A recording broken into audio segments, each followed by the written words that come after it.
મગફળી પહેલાં તો તમે ઘણી જગ્યાએ જોઈ છે, પણ મગફળીના દાણાને કાઢી એનું સોટિંગ કરી કાકરી અલગ, ખરાબ દાણો અલગ અને ચોખા દાણાનું ખાલી તેલ કાઢવામાં આવે ને તો એનું નામ છે સારા એગ્રી એક્સપોર્ટ.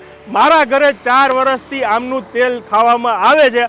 20 નંબર મગફળી સિવાય એક કોઈ મગફળીનું આપણે તેલ કાઢતા નથી.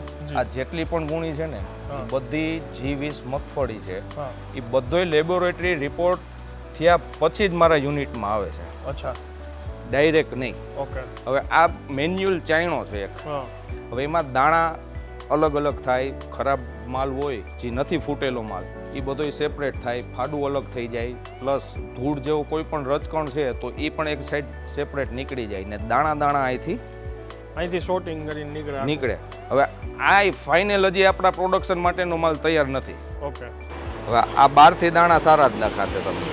હવે એનું ફાડું કરો એટલે તમને આ દેખાય છે ફંગસ. એટલે આવી બધી વસ્તુઓ અત્યારે આ વખતે જે વાતાવરણ ખરાબ હતું એટલે આ સિચ્યુએશન આવી ગઈ છે. પ્રોસેસ થયા પછી દાણા જે ક્લીન પ્રોસેસ પતે ને પછી જ ખાલી પ્યોર દાણો જ અહીંયા પ્રોસેસમાં આવે. બરાબર. આમાં કોઈ પણ જાતની ફોતરી કે કોઈ વસ્તુ આપણે એડ નથી કરતા. સવારે 8 વાગ્યાથી રાતના 11 વાગ્યા સુધી તમને અહીંયા અમે મળશું ને ગમે એ જણાને ફોન કર્યા વગર મારા યુનિટે આવવાની છૂટ છે. આ એટલા માટે ચોખવટ કરી છે કે તમે ઘણી બધી એડવર્ટાઇઝમેન્ટ જોતા હશો, પણ આવું બહુ ઓછી જગ્યાએ કહેવામાં આવતું હોય છે અને ખાસ કરીને કે ભાઈ જે એમનું મેન્યુફેક્ચરિંગ યુનિટ છે એ તમને દેખાડવામાં આવે એકદમ ચોખ્ખાઈ, હાઇજીન. આ શૂટિંગ કરી છે ને જે તમે વિડીયોમાં જોવો છો ને તમે અહીંયા આવીને જોઈ લેવાનું અને તમારો અનુભવ કરી લેવાનો, પછી તમારે અહીંથી તેલ લેવાનું.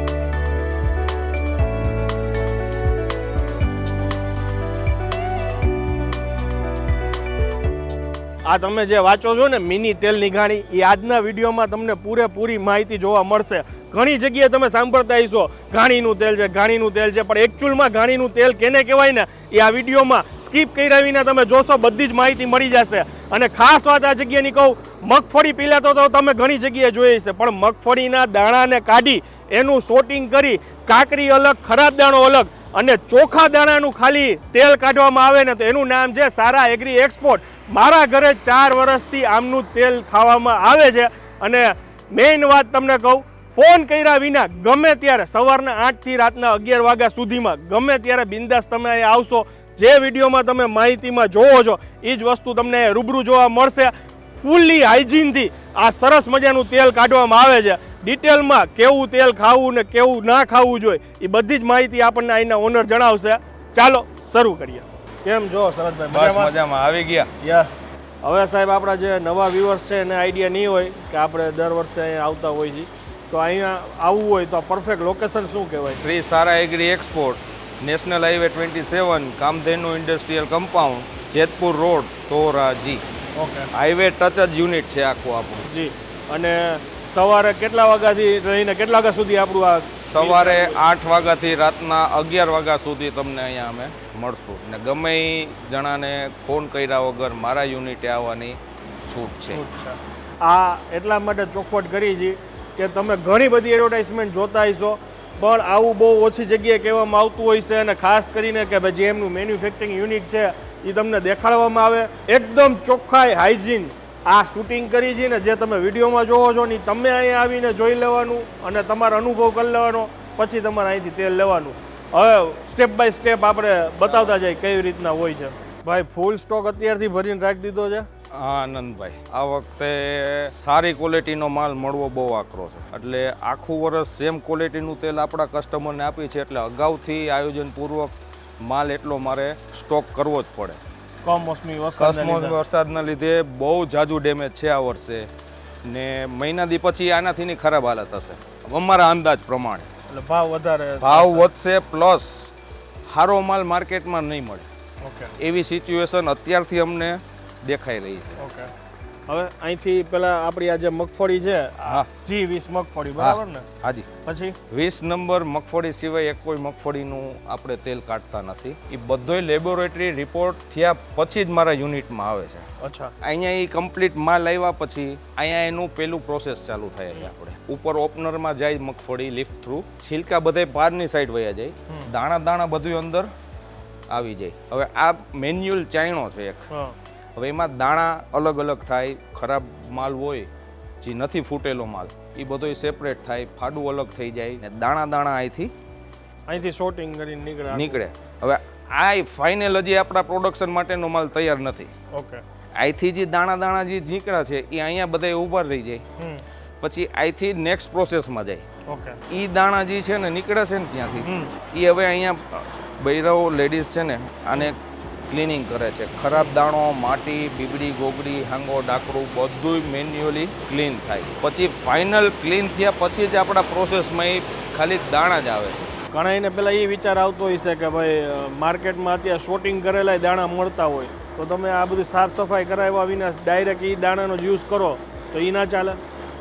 એ પણ ચાલી શકે, પણ આ વર્ષે સિચ્યુએશન એવી છે ને કમોસમી વરસાદને કે સારામાં સારી પલરા વગરની પણ મગફળી છે ને આનંદભાઈ, એમાંય દાણો તમે ફોલો ને તો તમને સારો જ લાગે, પણ જ્યારે એનું ફાડું કરો ને ત્યાં તમને ખબર પડે કે અંદર ફંગલ થઈ ગઈ છે, કાળો દાણો થઈ ગયો છે. અંદર જે બુટ ડેમેજ છે એ શોર્ટિંગમાં નીકળવાનું નથી, કારણ કે મશીન જે ઓટોમેટિક એને તમે જે પ્રોગ્રામ આપેલો છે મશીનને એ બહારથી એનો કલર શોર્ટ કરીને જે રિજેક્શન કાઢવાનું છે, પણ જે અંદર હાર્ટમાં એને જે રિજેક્શન જે છે એ કેવી રીતે નીકળવાનું?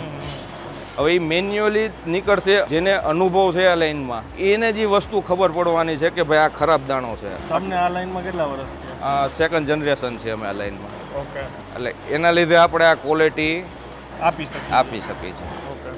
અને ઘણાને એ કન્ફ્યુઝિંગ છે કે અત્યારે ઘણી જગ્યાએ એમ જ કહે બસ ઘાણીનું તેલ. ઘાણી એકચ્યુઅલમાં શું કહેવાય? ઘાણી એટલે સ્લો પ્રોસેસ થતી વસ્તુ છે. ઘાણીમાં કલાકે 5 થી 6 ડબ્બા મેક્સિમમ કલાકે નીકળે, બરોબર. ને જ્યાં ઘાણો છે ત્યાં કલાકે 50 ડબ્બા 100 ડબ્બા જેવડી કેપેસિટીનું મશીન એને મૂક્યું છે ને એ પ્રમાણે નીકળે. હવે એમાં બલ્કમાં માલ જોઈએ એટલે એમાં તમે બધી વસ્તુ તકેદારી એમાં રાખી ન શકો. હવે આ તમને સ્લો પ્રોસેસ છે એટલે તમે બધી વસ્તુ કમ્પ્લીટ મોનિટરિંગ કરીને ધ્યાન રાખી શકો. આપણે દાણાને ખાલી સતપ કરી છે, બીજાની જેમ હાઈ ટેમ્પરેચર રાખીને પ્રોસેસ નથી કરતા. આ બિલો 35 ડિગ્રી આપણે પ્રોસેસ કરી છે. તમે દાણાને પકડીને ઊભા રહી શકશો, તમે આને ખાઈ પણ શકશો. જ્યાં હાઈ ટેમ્પરેચર હોય તો તમે પકડીને ઊભા ન રહી શકો ને ખાઈ પણ ન શકો, તમારે સીધા ફેંકવા જ પડે દાણાને. હવે આને હાઈ ટેમ્પરેચર આપવું ને એટલે આના પૌષ્ટિક તત્વો નાશ પામે. જે આપણા બોડીને જે વસ્તુ જોઈ છે એ મળવાની નથી, એટલે એ પણ એનું ખાસ ધ્યાન રાખીને આખું પ્રોસેસ આપણે કરી છે. એ જ મેઇન છે ને? એ જ વસ્તુ મેઇન છે. હવે ત્યાંથી તેલ બધું અહીંયા ફિલ્ટરમાં આવે. તેલ ત્યાંથી નીકળ્યા પછી અહીંયા ફિલ્ટ્રેશન થાય. કોટન ફિલ્ટર છે, આમાં કોઈ પણ જાતનું કેમિકલ કે કોઈ વસ્તુ આવતું નથી પ્રોસેસ કરવામાં, 100% નેચરલ છે. એ તેલ એકવાર પહેલાં અહીંયા ફિલ્ટર થાય, એ પાછું રિટર્ન અહીંયા બીજી વાર આવે, એટલે ડબલ ફિલ્ટર થયું. આ સિંગલ ફિલ્ટર પ્રોસેસ થયું, આ ડબલ ફિલ્ટર થયું. ઓકે. પછી ડાયરેક્ટ સ્ટોરેજમાં જાય. આપણે બધાની જેમ લાઈવ ડબ્બો નથી ભરતા. ઓકે. કે લાઈવ ડબ્બામાં તેલ હતપ હોય. હવે એ તેલ તમે ડબ્બામાં ભરીને ઉપર સીલ મારી દો. હવે હતપ તેલ છે તો ઠંડુ થશે તો ઉપર વરાળનો ભાગ ડબ્બામાં આવશે, તો વરાળ ઠંડી થશે એટલે લિક્વિડ પાણીનું સ્વરૂપ ધારણ કરશે. એ પાણી તમારા તેલમાં પાછું પડે એટલે તમારું તેલ બગડવાનું કામ ચાલુ કરી દે. બીજી વસ્તુ કે હતપ તેલ ભરો એટલે વજન ઠંડુ થાય ને એટલે તમારા ડબ્બાની અંદર વજન ઘટે. ઓકે. આપણે આપણા ડબ્બામાં પૂરેપૂરું આનંદભાઈ 15 કિલો તેલ આપી છીએ. ડબ્બાનો વજન પણ અલગ રહે છે. આપણા ડબ્બામાં તેલ ભરાયા પહેલાં લેબોરેટરી રિપોર્ટ થયા પછી જ ડબ્બામાં તેલ ભરાય છે અને પછી જ આપણા કસ્ટમરને ડિસ્પેચ થાય છે. ત્યાં સુધી તેલનો ડબ્બો ડિસ્પેચ થતો નથી. ઓકે. હવે આમાં આપણે પાછું 15 કિલો, હા 15 કિલો 5 લીટર અને 1 લીટર 1 લીટર, અને કઈ કઈ જગ્યાએ આપણે માલ મોકલીએ છીએ? જ્યાં સુધી ટ્રાન્સપોર્ટ પહોંચે છે ને ત્યાં સુધી અમે અમારા કસ્ટમર સુધી માલ અમે પહોંચાડી છીએ. ગુજરાત બહાર? ગુજરાત બહાર પણ. ઓકે. હવે પ્રાઇસની વાત કરીએ તો આ વર્ષે ગયા વર્ષ કરતાં ભાવ થોડો જાજો મોંઘો છે, પણ કોઈ પણ જાતની ક્વોલિટીમાં આપણે કોમ્પ્રોમાઇઝ નથી કરવા માંગતા. આ વખતે 3500 રૂપિયા ભાવ છે. એ આપણે જે જોયું અંદર કે ભાઈ જે દર વર્ષે માની લો કે એક કટ્ટામાંથી 2-5 કિલો જેવું માંડ નીકળતું હોય, આ વર્ષે એ 5 કિલો ઉપર નીકળે રિજેક્શન. ઓકે. એટલે વજન ઘાટી એટલી છે આ વખતે. પ્લસ મગફળી, સારી મગફળી અત્યારે એનો ભાવ ઊંચો છે ને પ્લસ શોર્ટેજ, એટલે એના લીધે આ વખતે ભાવ ઊંચો રહેવાનો છે. હવે એ તમારે કમ્પેરિઝન કરવાની છે. ઘણા લોકોને એમ થશે અમારે ત્યાં 2500માં મળે છે, અમારે ત્યાં 2700 મળે છે. હવે જો આમાં તો માલ ઉપર જ જકાત હોય, તમે લોકો સમજી ગયા હોય, વિડીયોમાં બધી માહિતી જોઈ લીધી હોય અને બાકી આટલી ગેરંટી સાથે છૂટે આપી દીધી છે કે તમે તમારે અહીંથી ગમે ત્યારે નીકળો, રૂબરૂ આવીને જોઈ લેવાનું, તમને મન થાય તો અહીંથી ડબ્બો લઈ લેવાનો તેલનો. અને પેકેજિંગ જોઈ લ્યો, આ જે સ્ટીલનો ડબ્બો છે ને એની માથે આ રીતનું પેકેજિંગ થઈ અને કુરિયરમાં તમારા ઘર સુધી પહોંચાડવામાં આવે છે. હવે વધુ માહિતી માટે સ્ક્રીન ઉપર નંબર, એડ્રેસ બધું આપી દીધું છે. વિડીયોને વધુમાં વધુ શેર કરજો, કમેન્ટ કરીને જરૂરથી જણાવજો કે આ માહિતી તમને કેવી લાગી. મળીએ હવે નેક્સ્ટ વિડીયોમાં. ત્યાં સુધી જય હિન્દ, જય ભારત.